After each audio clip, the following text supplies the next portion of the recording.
Sab sa inyo mga para yan. Nagtataka ba kayo bakit nandito tong ADB na to?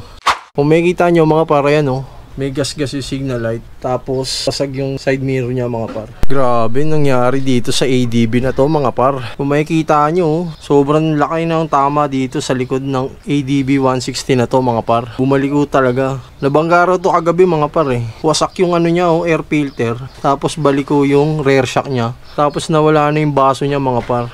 Tapos dito sa pipe niya, eh, ayan, may gas-gas. Pero minimal lang naman yan, okay lang yan. Pero ito talaga yung pinakamatinding nangyari sa pagkakabangga na itong ADB na to mga par. Dito sa harap mga par, mga naging problema niya lang is itong signal light, may gas-gas pero hindi siya basag.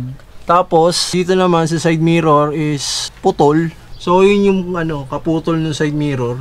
Tapos dito naman sa manibela, wala naman ako nakikitang gas-gas or bali or basag. Okay naman. Sa mga ilaw, headlight, wala ring basag mga par. Sa flarings, wala ring mga gas-gas. Kung makikita nyo, malinis naman yung flarings. Bali, yung nandun lang talaga sa may likod, sa left side, yung mga naging problema mga par. So ito pala yung mga nabali at nabasag. Sa tire hugger, tapos sa rear shock mga par. So silipin natin yung sa right side naman mga par.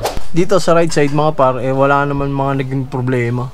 Halos sa left side lang talaga yung mga naging problema. Wala rin basag yung tapaludo niya rito. Sa front fender, wala rin gas-gas mga par. So yun lang talaga sa left side lang yung pinakamatinding tama niya sa likod. So mga par, ito yung jeep na nakadali sa Honda ADB 160. Grabe mga par, oh. Ayan, oh. Dito siya tumama mga par. Kaya ang laki ng damage nung sa may likod ng ADB 160. Talagang nayupi rin. Pero ang may-ari na itong jeep na to mga par, eh sabi naman nila ipapagawa naman daw.